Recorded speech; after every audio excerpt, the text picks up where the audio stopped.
Hello, everybody. Welcome back to Psychedelics Today. This is Joe Moore, joined today by Bob Wald and Court Wing. Bob, how are you doing today? I'm doing good.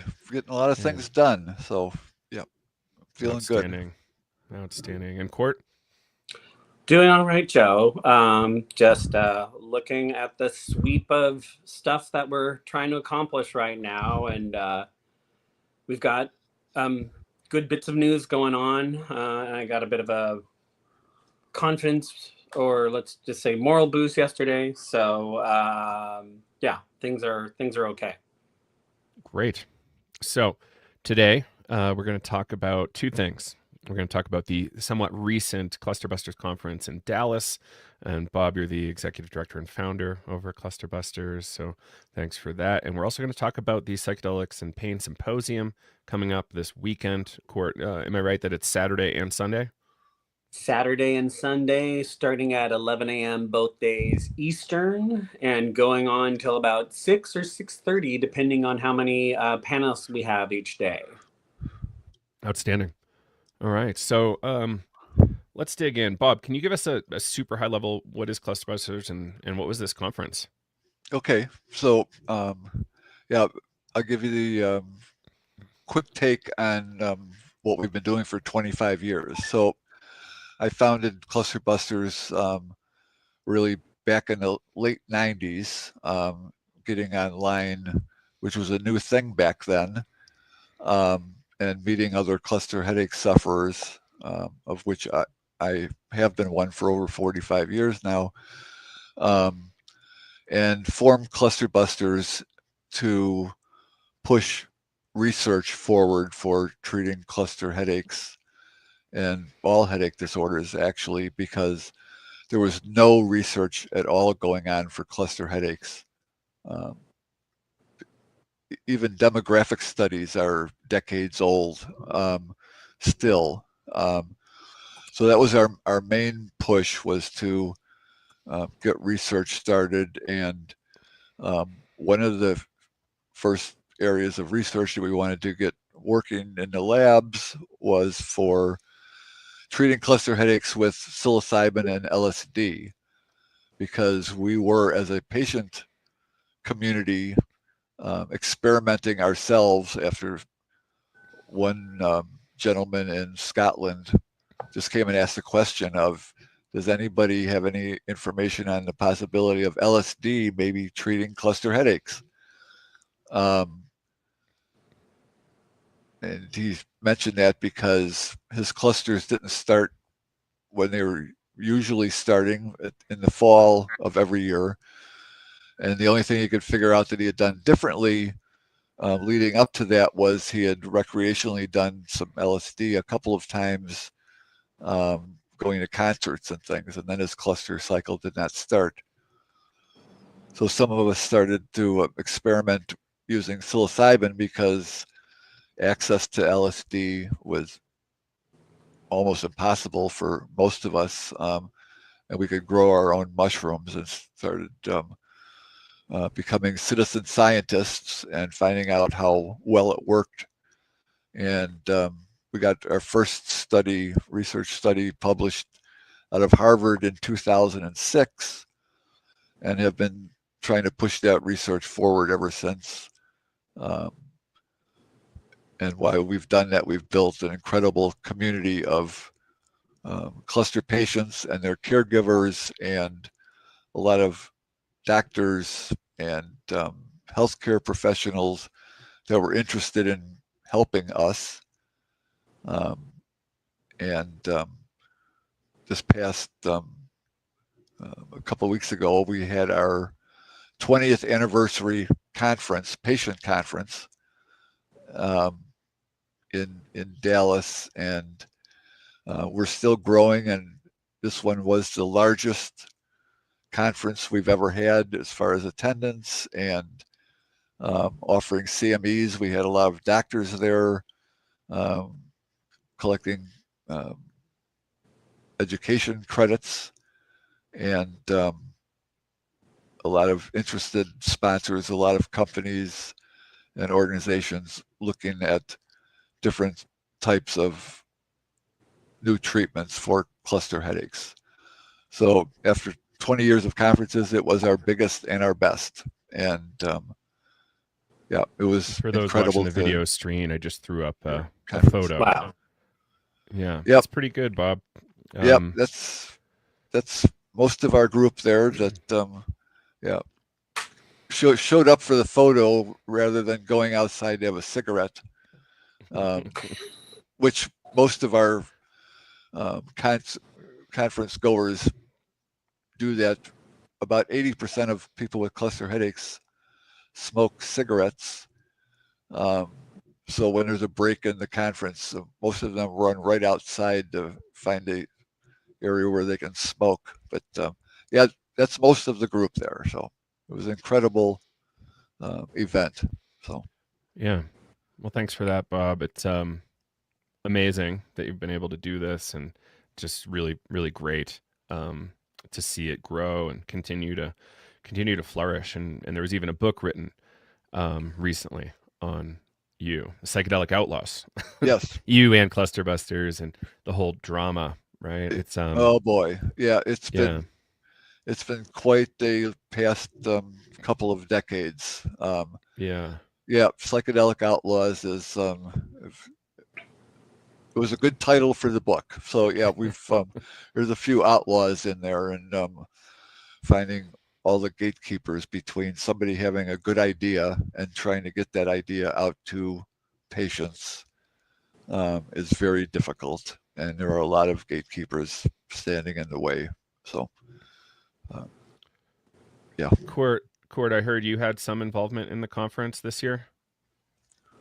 Oh, you mean the Clusterbuster conference?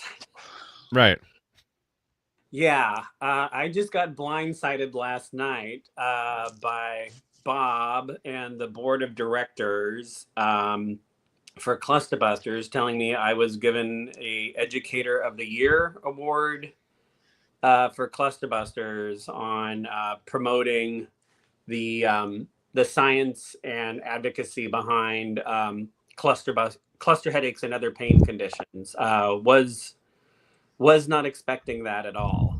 So just deeply embarrassed and grateful to Clusterbusters. Considering the amount of work that's gone into this out there, it's a huge honor, and it's something I didn't know I needed until I got it. Coming from Bob, coming from Clusterbusters, it's just an extraordinarily rare privilege, and I want to do everything I can to live up to it. So, yeah. Well, it was well deserved and well earned, and doing this for the last 25 years with my community, the work that you're doing and have done is an incredible service to our community, because what it does give them is hope for a better future for not only themselves, but anyone else that's going to end up being diagnosed with cluster headaches, and which are unfortunately nicknamed suicide headaches, because a large percentage of people, 20 times the national average, end up committing suicide because of this disorder. And the one thing that gives people enough hope to keep on fighting is to know that very smart people are trying to work to find ways to help them, because it's a very isolating disorder, and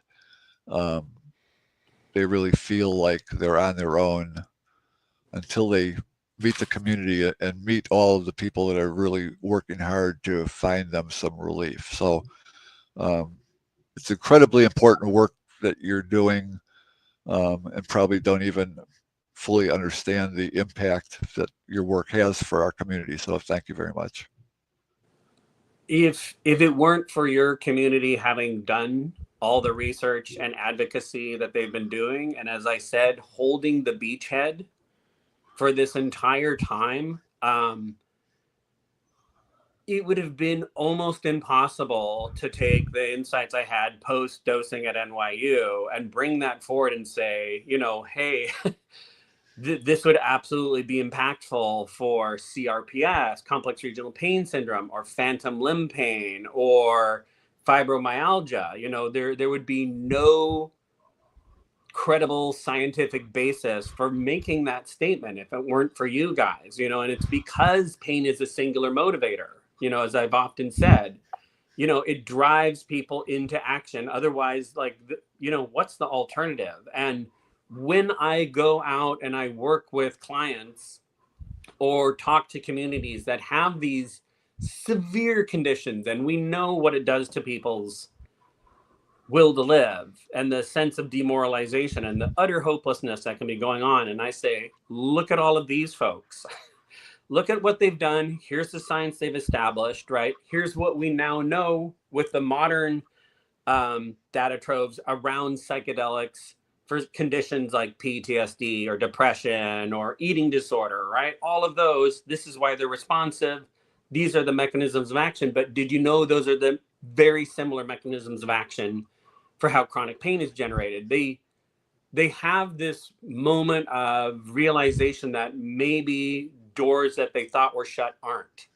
And being able to also refer back to the best practices you guys have established, once again, by trial and error over the years, and point to okay, I understand it's not working for you right now.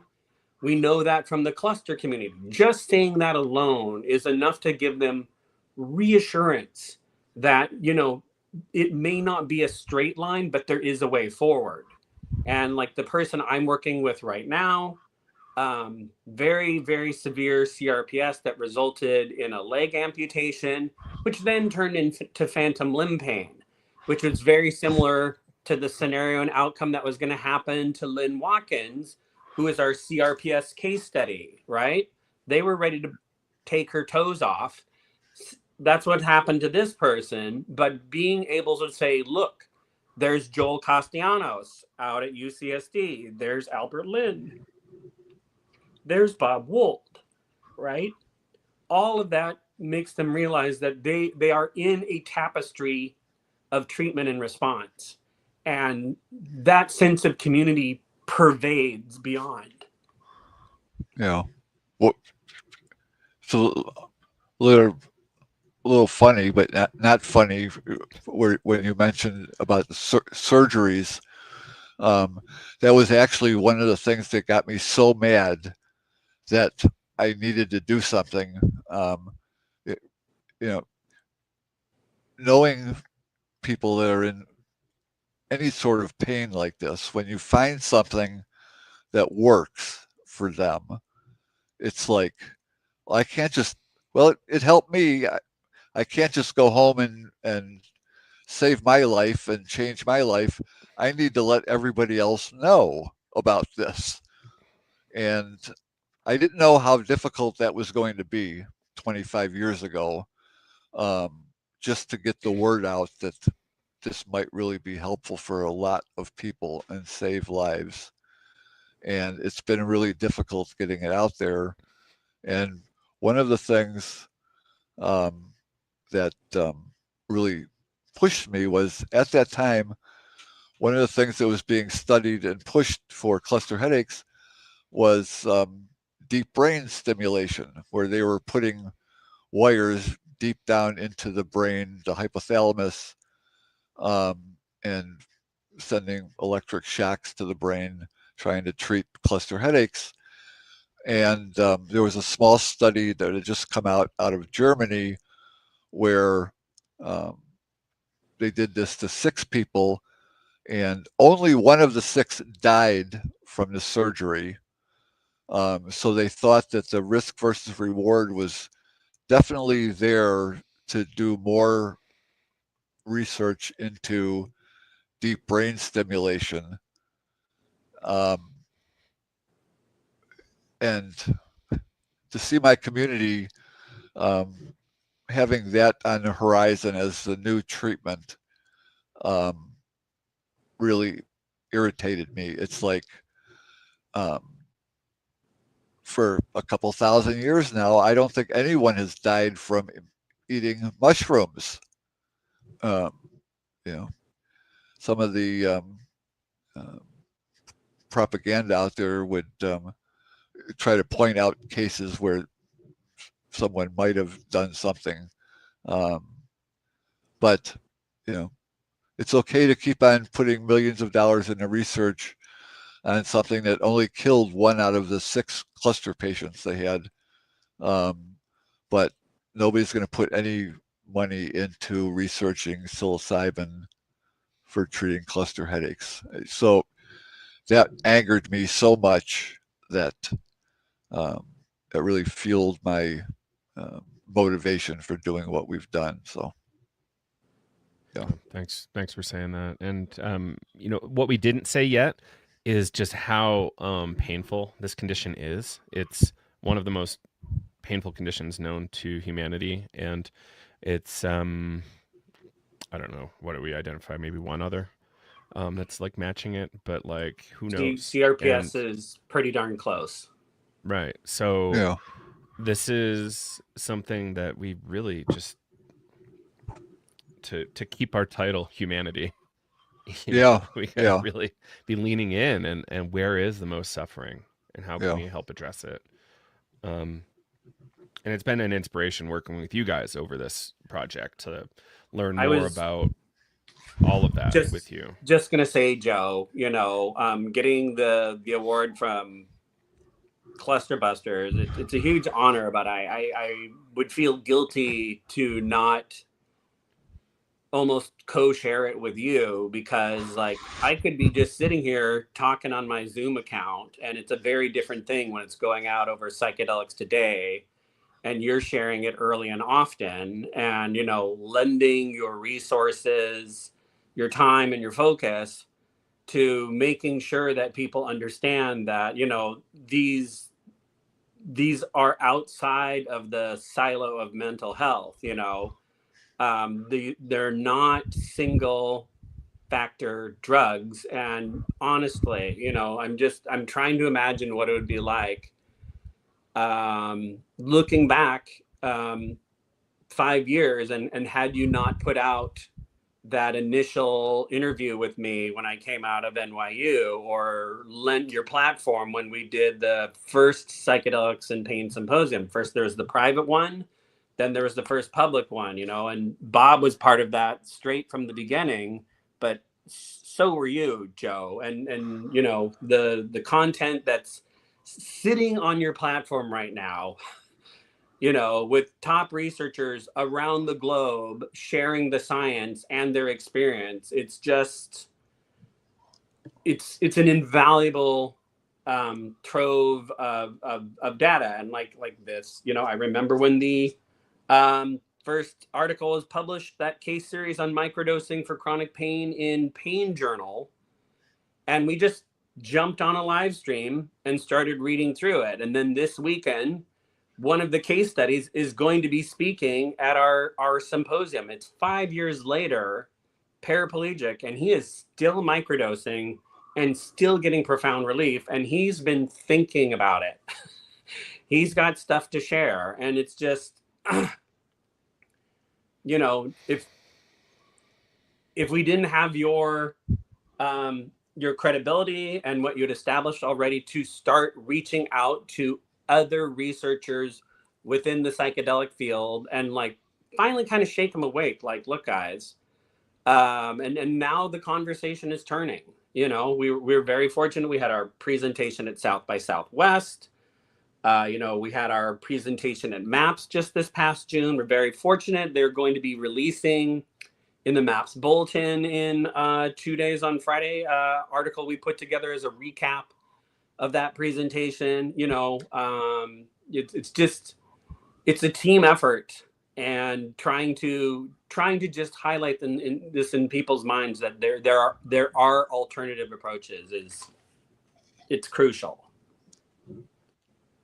Yeah, Thank you for that. And what you two have helped support is this break away from the dominance of purely a couch-based, wildly clinicalized, a bit too safe psychedelic assisted psychotherapy that doesn't really allow for things outside of um, emotion or memory or visualizations or that interpersonal dynamic between the room. When in fact, maybe we need to move a little bit. Maybe not everybody needs to lay down.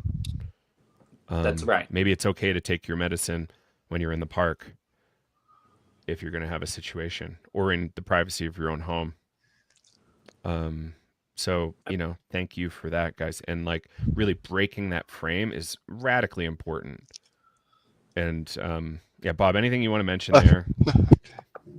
Yeah, there's all sorts of things that come to mind here. So, first of all, just to go back one step, all the research means absolutely nothing without education and awareness and advocacy to let people know about the research. If it's just going to sit in a science journal, it's not going to get out to the people to know what's going on. So the education is incredibly important, and it's also in this field it's very, very difficult to educate, to have people actually sit down and listen, the ones that need to be educated, to get them to actually listen to your story and what's going on. So yeah, that's a huge part of this. And what was the point that you just asked me about? Moving away from the kind of let's call it the MAPS model. Yeah. For simplicity. Boy, do I have a lot to say about that. And what we've proven in our community is that they need to be taking their treatment at home. And the only other person that they need in the room when they take their treatment is their caregiver. And to be able to interact and to be able to share each other's thoughts and feelings together. They don't need a psychologist to ask them questions or to steer their conversation. And what we have found is cluster patients that have been married 30 years and their husband or wife has never known them without clusters, can sit there and have a conversation that they haven't had for 30 years. And I thought how that ties into the current state of the clinical trial setup is, there's always discussion about the interaction between the patient and the therapists that are in the room.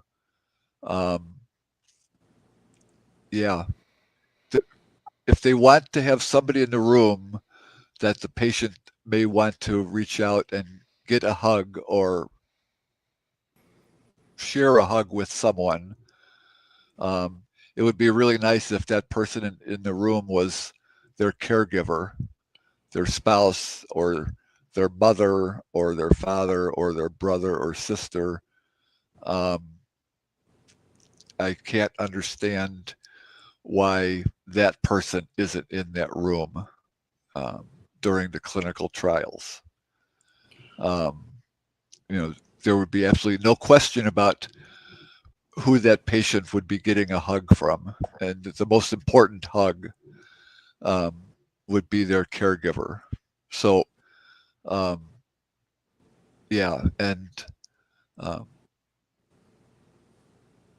just what you mentioned, for me, people would be much better served by walking around in a redwood forest with their caregiver, while they're taking their dose of psilocybin or LSD to treat whatever mental health disorder or physical condition that they have. Getting your feet down on the ground and walking around and seeing the beauty in the world that's worth living for. That's Could we? Yeah.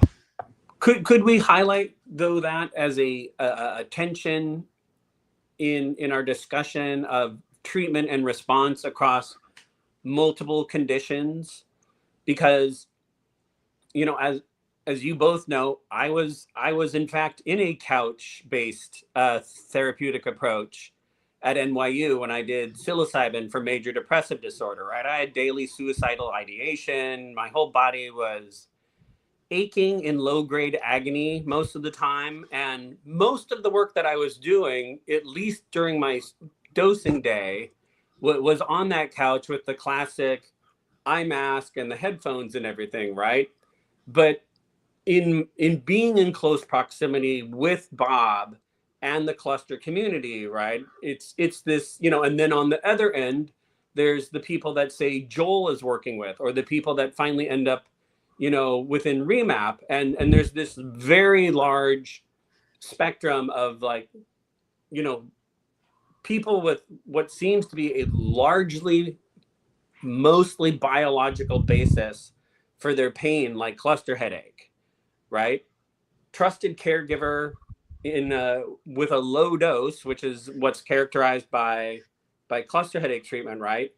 They don't need a lot of intervention, right? They need somebody that's there in a supportive role and everything, and maybe that outdoor engagement is great. But then you have other people who multiple comorbidities, polypharma, tons and tons, is just about everybody knows of medical trauma, trying one thing after another and seeing things like not work repeatedly starts to get very, very difficult. And of course, pain is a hidden disease, right? So the way that we're received within the larger communities becomes problematic. But those people being part, I think, of a larger expanded care team, care community that have deep appreciation for the classic psychedelic therapy approaches, but also physiotherapy or neuromodulation or things like that.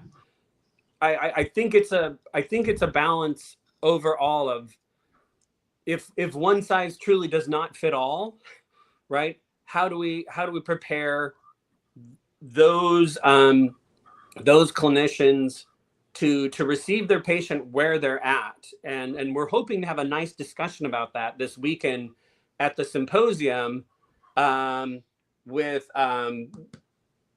forgive me, Suze Burrows of Unwind Oakland, Marin Campbell, who's a physiotherapist and a licensed psychedelic facilitator in Colorado, as well as Tess Vuthi, who is a pain clinician. So is she a physiatrist? She is certainly a multiple degree doctor at like Stanford. They're all going to be discussing the spectrum of where does this whole idea of psychedelics within these broader adjunctive therapeutic interventions, where does that all fall? And so I agree, the idea that everything should be this two psychiatrists, in a closed room with the couch and the iFolds for 8 hours that's been booked weeks and weeks in advance. It's not appropriate for anyone with cluster headache generally, right? Right. And Tess is an MD, PhD, neurology resident. Yeah. Yeah, and we've learned an awful lot over the last 25 years for treating cluster headaches specifically, and how it relates to a lot of other disorders. But what we've learned is that the current setup for clinical trials is not the best setup. And but if you talk to all the doctors that are working within that system, they all feel that it is the best because they're the ones that have designed it And of course, they couldn't be making any mistakes.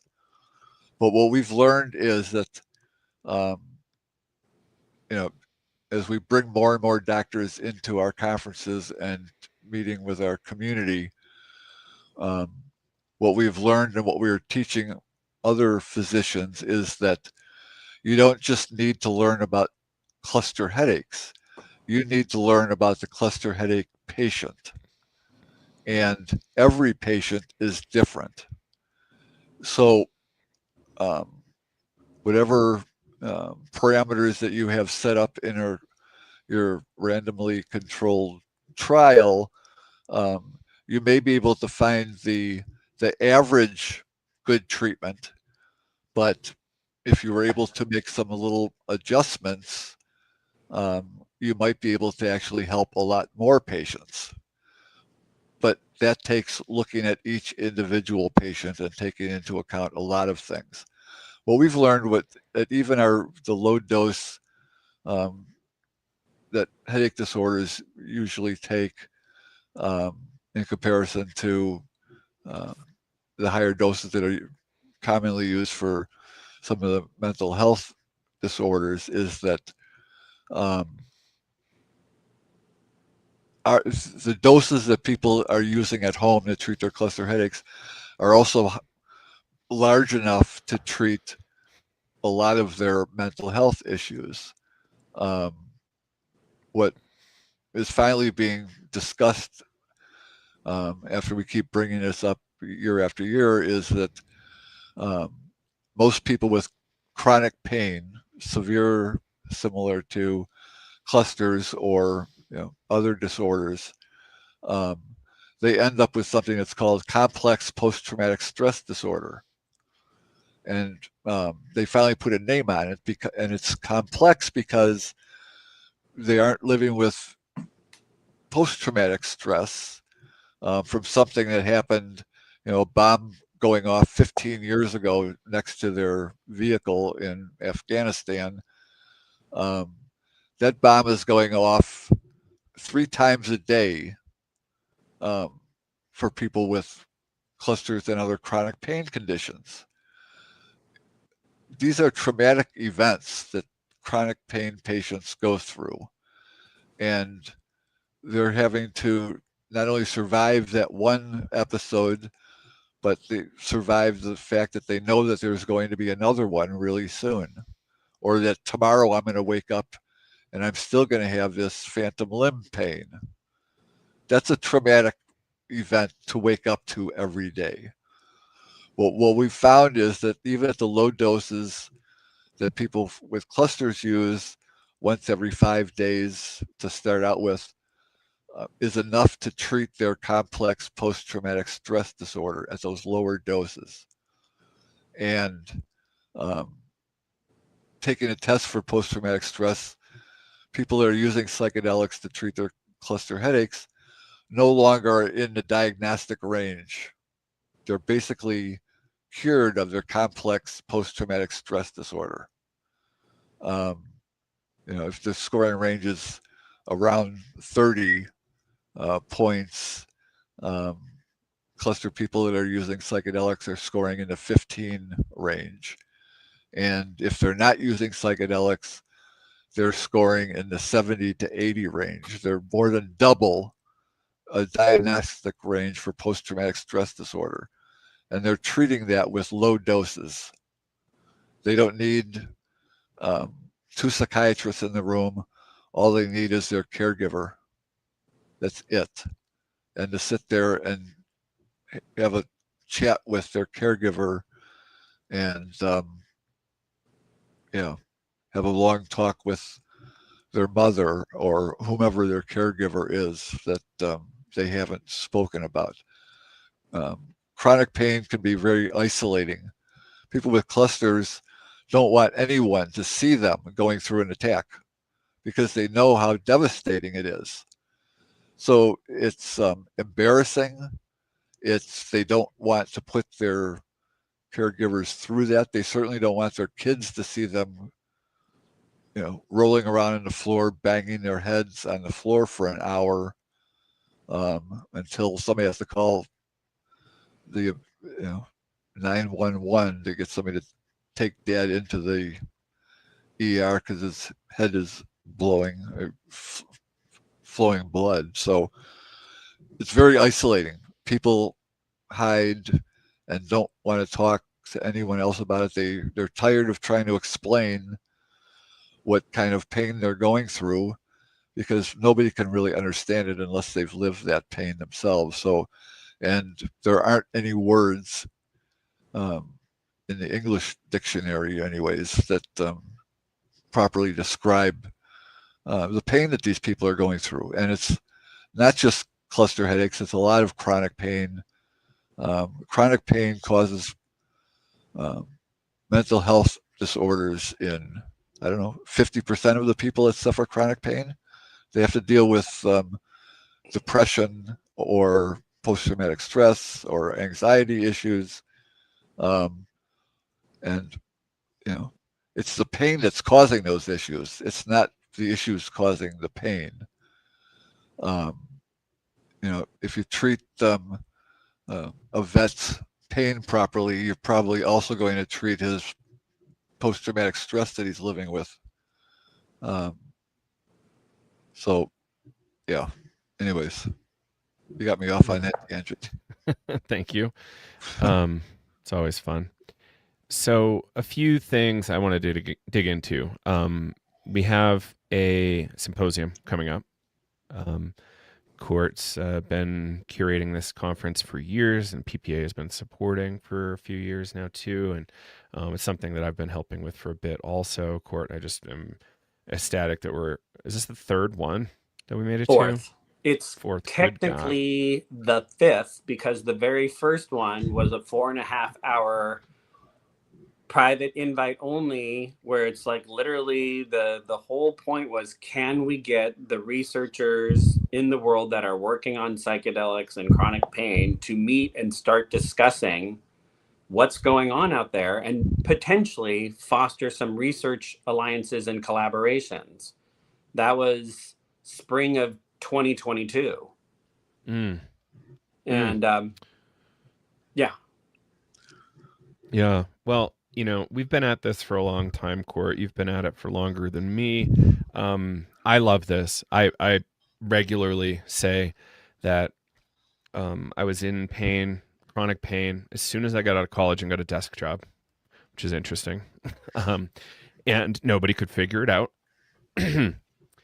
Not that I'm mad at medicine, but I am. But, just the idea that I couldn't spend enough money to solve it was shocking to me, even with the really, really great insurance. And then all of a sudden, MDMA, psilocybin, fish, and jam bands show up, and all of a sudden I'm feeling so much better. So much better. And what the hell? I thought those were bad for me. Oprah told me it was going to put holes in my brain. I haven't forgiven Oprah yet. Oh. No, I don't necessarily plan to, even though she's apparently on the psychedelic team. Well, that was Daniel. It was one of my first phone calls from my mother when I got to college. Are you on ecstasy? I was like, no, I just like water. Haven't found ecstasy. I was saved from the dangers of ecstasy for at least 15 years after that.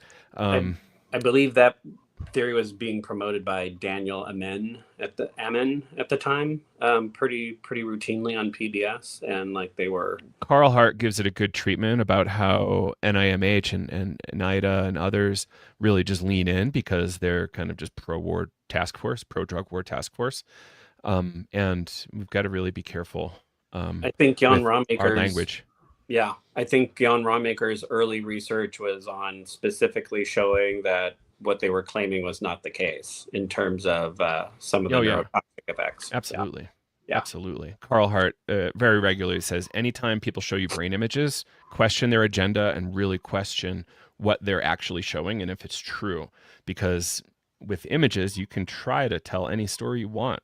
And it's often the case that science is done poorly. So, all right, guys, only a few minutes left. So please come to the symposium this weekend, everybody. Go to psychedelicsandpain.org. Come to Psychedelics Today. You'll find some links for it.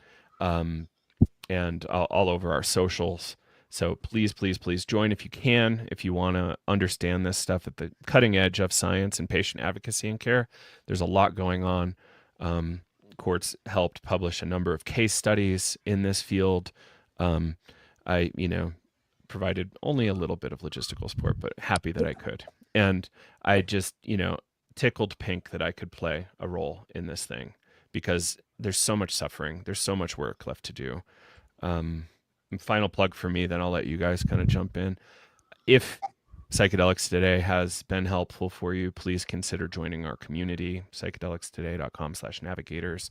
Small donation a month goes a long way, and we're going to try to give you all sorts of value, exclusive content, and more. So check that out. Check out our courses. Check out our t-shirts. We got all sorts of fun sweatshirts and cups up there too. So yeah, Court, over to you for your closing comment. Just I'm grateful to the both of you because when I approached each of you first with this idea about Remap Therapeutics, then around the symposium, and then finally the PPA, you had no reason to take me on board like that, or trust that I knew what I was talking about, and it's like I made an argument, but it's like it's, as far as I'm concerned, the PPA would not have been possible without either one of you, fully jumping on board. And just the gratitude I have is enormous. And we've been very fortunate that we've gotten funding from River Styx Foundation, from Cohen Foundation, that we've had, our extended team members that are, working very, very, very diligently on getting this conference up and running for this weekend. There's a lot of behind the scenes work, but I also just want to highlight Remap Therapeutics. We're having a group retreat in January, so please visit remaptherapeutics.com if you are looking for if you have chronic pain and you are looking to find relief. Please take a look at our 10+ week experiential program. Yeah, and Bob. Yep, just a couple final words. So, yeah, it really takes a team to be able to move any of this stuff forward. Like I said, the research doesn't even make any kind of a difference without an education and a way to get the word out to people, and being able to do that advocacy work. So, yeah, spreading the word is the most important thing in all the work that we do here, and letting people know what's going on. So, it takes a village to move this stuff forward. As much as I dislike that old worn-out saying, but all the collaboration that we've been able to do over the years has been fundamental in our success. So thank you guys for your help in this. And yeah, if anybody's interested in hearing about how psychedelics can help cluster headaches or any type of headache disorder, including migraine, which there's 40 million of you out there in the US, check out our website, clusterbusters.org. And yeah, we, any of you cluster heads out there, we'd love to have you join our community. So reach out to our website. This weekend, Dr. Emmanuel Schindler from Yale will be presenting on new research involving cluster headaches and vaped DMT, which is extraordinarily exciting. Extraordinarily exciting. It's another amazing step forward coming from the community itself. And now we're getting work done at Yale on that. So yeah, exciting stuff. Outstanding. Well, gentlemen, thank you so much for your time today and efforts over the many years. And thank you, Joe, over and over. Yep. Thank you so much. Yep. I'll try to keep it going. Thanks. If everybody wants to see it going, support us. And yeah, thank you all. And until next time, signing off. Yep. Thanks, Joe. Thank you, Joe. Thanks, Bob.